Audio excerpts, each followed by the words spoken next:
സമാധാന ശ്രമങ്ങളിൽ ഇന്ത്യ സജീവമായ പങ്കുവഹിക്കാൻ തയ്യാറാണെന്നാണ് വ്ളാഡിമിർ സെലൻസ്കിയോട് നരേന്ദ്രമോദി പറഞ്ഞത്. മറ്റൊരു വരി കൂടിയുണ്ട്, വളരെ ശ്രദ്ധേയം.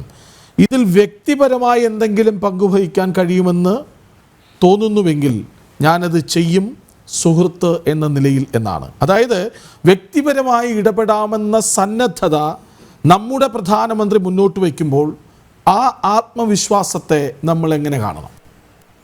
ശ്രീകൃഷ്ണരാജ്, ഡിപ്ലോമസിയെ രണ്ട് രീതിയിൽ നമുക്ക് കാണാം. നയതന്ത്രത്തെ ഒന്ന്, കരിയർ ഡിപ്ലോമാറ്റുകളെ ഉപയോഗിച്ചുകൊണ്ട് ഫോർമൽ ചാനലിൽ മുന്നോട്ട് പോകുന്ന ട്രാക്ക് 1 ഡിപ്ലോമസി. അതാണ് പൊതുവെ കാണപ്പെടുന്ന ഡിപ്ലോമസി. അവർ രാഷ്ട്രീയ നേതാക്കൾ തമ്മിലുള്ള ചർച്ചയ്ക്കുള്ള വഴി ഒരുക്കുന്നു. അതൊരു ട്രാക്ക് 1 ഡിപ്ലോമസിയാണ്. എന്നാൽ രണ്ടാമതൊരു ഡിപ്ലോമസി കൂടിയുണ്ട്, ട്രാക്ക് 2 ഡിപ്ലോമസി. രണ്ടാം ട്രാക്കിലുള്ള നയതന്ത്രം. ഇവിടെ പേഴ്സണൽ ഫാക്ടർ വളരെ ഇമ്പോർട്ടൻ്റ് ആണ്. അത് സ്പോർട്സ് പേഴ്സൺസിൻ്റെ രൂപമാകാം, സാംസ്കാരിക നായകന്മാരുടെ രൂപമാകാം, രാഷ്ട്രീയ നേതാക്കളുടെ രൂപമാകാം. ഇവിടെയാണ് ഉദാഹരണത്തിന് ഇന്ത്യയും പാകിസ്ഥാനും തമ്മിലുള്ള ഒരു നയതന്ത്രം. അതിനുള്ള വഴി ഒരുങ്ങണമെങ്കിൽ, മനസ്സുകളുടെ ആ കട്ട പിടിച്ച ഐസ് ഒരുങ്ങണമെങ്കിൽ വേണ്ടത് എന്താണ്? ഇന്ത്യൻ ക്രിക്കറ്റ് ടീമിൻ്റെ പാക് സന്ദർശനവും പാകിസ്ഥാൻ ക്രിക്കറ്റ് ടീമിൻ്റെ ഇന്ത്യ സന്ദർശനവും. അങ്ങനെ വരുമ്പോൾ ആ ഒരു അതിർവരമ്പുകൾ പയ്യെ മാറുകയാണ്. അപ്പം ഈ ഒരു മനസ്സിൻ്റെ ഒരുക്കൽ ഇത് സാധ്യമാകണമെങ്കിൽ നേതാക്കൾ മനസ്സ് വെക്കണം. ഇവിടെ നരേന്ദ്രമോദി 10 വർഷത്തിലധികമായി പ്രധാനമന്ത്രി പദത്തിൽ. ഇപ്പോൾ ലോകത്ത് ആർക്കും അത്രയും വലിയ ഒരു ജനാധിപത്യ ലോകത്തെ ആർക്കും അമേരിക്കൻ പ്രസിഡന്റിനോ പിന്നെ റഷ്യ ജനാധിപത്യ ലോകമൊന്നും പറയാനാവില്ലല്ലോ. ഈ അമേരിക്കൻ പ്രസിഡന്റിന് വഹിക്കാനാവാത്ത ഒരു ലോഞ്ചിവിറ്റി ഒരു പൊളിറ്റിക്കൽ ലീഡർ എന്നുള്ള നിലയിൽ, വേൾഡ് ലീഡർ എന്ന നിലയിൽ, സ്റ്റേറ്റ്സ്മാൻ എന്ന നിലയിൽ മോദി ആർജിച്ചു കഴിഞ്ഞു. അതോടൊപ്പം തന്നെ ഭാരതവും വളർന്നു. ഇപ്പം മുൻപുണ്ടായിരുന്ന കാര്യം എന്താണ്? ദുർബലമായ ഭാരതത്തിൻ്റെ അതിശക്തനായ വിശ്വപ്രസിദ്ധനായ പ്രധാനമന്ത്രി ജവഹർലാൽ നെഹ്റു. ഇപ്പോഴത്തെ പ്രത്യേകത എന്താ? അതിശക്തമായ ഭാരതത്തിൻ്റെ ശക്തനായ പ്രധാനമന്ത്രി. അപ്പോൾ ഈ രണ്ട് കാര്യങ്ങളും കൺവേർജ് ചെയ്യുന്നത് വളരെ ബുദ്ധിമുട്ടാണ്. എന്നാൽ ഇന്ന് ഇന്ത്യ ആ സ്റ്റേജിൽ എത്തി നിൽക്കുന്നു. അതുകൊണ്ടാണ് മോദി എന്ന വ്യക്തിക്ക് ഇന്ത്യയുടെ പിൻബലം. ആ പിൻബലം ഞാൻ അടിവരയിട്ട് പറയുന്നു, സൈന്യത്തിൻ്റെയോ സമ്പദ് വ്യവസ്ഥയുടെയോ പിൻബലമല്ല, മറിച്ച് മഹാത്മാഗാന്ധിയും ഗൗതമ ബുദ്ധനും നൽകിയ ശാന്തിയുടെയും സമാധാനത്തിൻ്റെയും സാംസ്കാരിക പൈതൃകത്തിൻ്റെയും പിൻബലമാണ് ആ ധാർമ്മിക ശക്തി. അങ്ങനെ ഒരു ധാർമ്മിക ശക്തിയുള്ള ഒരു നേതാവിൻ്റെ വാക്കുകൾ ശ്രദ്ധിക്കാൻ ലോകം കാതോർക്കും. അതുകൊണ്ടാണ് ശക്തരായ നേതാക്കളാണ് സെലൻസ്കിയും പുത്തിനും. ഈ രണ്ടുപേരെയും നെഗോഷിയേറ്റിംഗ് ടേബിളിലേക്ക് കൊണ്ടുവരാൻ തക്ക ധിഷണാശക്തിയും വൈഭവവും മാത്രമല്ല, മറിച്ച് അർഹത. അതാണ് സാംസ്കാരികമായ ധാർമ്മികമായ അർഹത.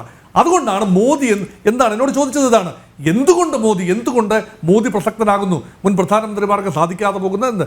ഇത് പ്രസക്തമാകണമെങ്കിൽ ഞാൻ പറഞ്ഞ ഈ ജിക്സോ പസിൽ കംപ്ലീറ്റ് ആകണം. ആ ജിക്സോ എന്ന് പറഞ്ഞ ഇതാണ്. ഒന്ന്, ഭാരതത്തിൻ്റെ സ്റ്റേച്ചർ അത് എത്തിക്കഴിയുന്നു.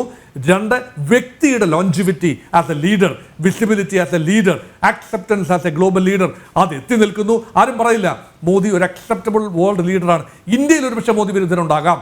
ഒരുപക്ഷെ മോദിക്ക് ആഭ്യന്തരമായ മണിപ്പൂർ വിഷയം ഉൾപ്പെടെയുള്ള കാര്യങ്ങൾ പരിഹരിക്കുന്നതിൽ മോദിക്ക് കഴിഞ്ഞില്ല എന്ന് വിമർശനം ഉന്നയിക്കുന്നവരുണ്ടാകാം. ഒരുപക്ഷെ ഇന്ത്യയുടെ നെയ്ബർഹുഡിൽ ചില പ്രശ്നങ്ങളുണ്ട്, ഇന്ത്യയുടെ അയൽ രാജ്യങ്ങളുമായുള്ള ബന്ധത്തിൽ വിള്ളലുകൾ വീണിട്ടുണ്ട്, ബംഗ്ലാദേശ് വിഷയം ഉൾപ്പെടെയുള്ള കാര്യത്തിൽ ചെറിയ തോതിൽ ഇന്ത്യ കൈപൊള്ളിയിട്ടുണ്ട് എന്ന് വിശ്വസിക്കുന്നവരുണ്ടാകാം. പക്ഷേ ഗ്ലോബൽ സിനാരിയോയിൽ ഇന്ത്യ ഒരു ഫാക്ടറാണ്, നരേന്ദ്രമോദി ഒരു ഫാക്ടറാണ്. അപ്പോൾ ആ ഒരു യാഥാർത്ഥ്യത്തെ തിരസ്കരിച്ചുകൊണ്ട് നമുക്കിതിനെ കാണാനാവില്ല.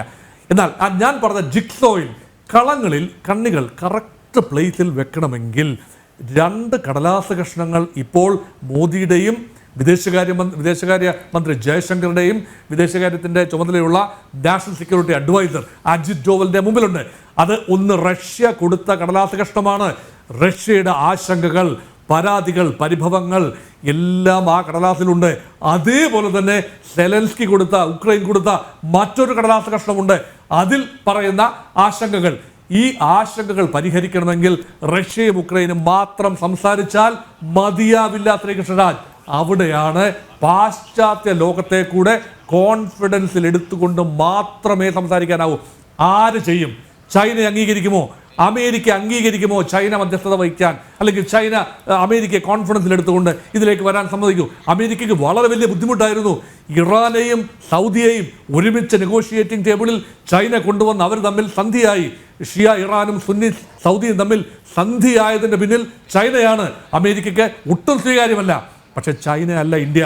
അമേരിക്കയ്ക്ക് കൂടി യൂറോപ്യൻ സമൂഹത്തിന് കൂടി സ്വീകാര്യമായ ഒരു രാജ്യമായി ഇന്ത്യ വളർന്നതിന് പിന്നിൽ തീർച്ചയായും നരേന്ദ്രമോദിയുടെ ഈ ഹാഗ് ഡിപ്ലോമസി ഉൾപ്പെടെ അതാണ് പേഴ്സണൽ ഫാക്ടർ. നമ്മുടെ കാര്യങ്ങൾ എന്തുമായിക്കൊള്ളട്ടെ, നമ്മുടെ താല്പര്യങ്ങൾ എന്തുമായിക്കൊള്ളട്ടെ, ആലിംഗനം ചെയ്യുന്നതിന് ഒരു ഫോട്ടോ ഓപ്പർച്യൂണിറ്റിക്ക് അതീതമായ ഒരു ഊഷ്മളതയും സൗഹാർദ്ദവും ഒരു സംസ്കാരത്തിൻ്റെ മുഴുവൻ പിൻബലവും എന്നതാണ്.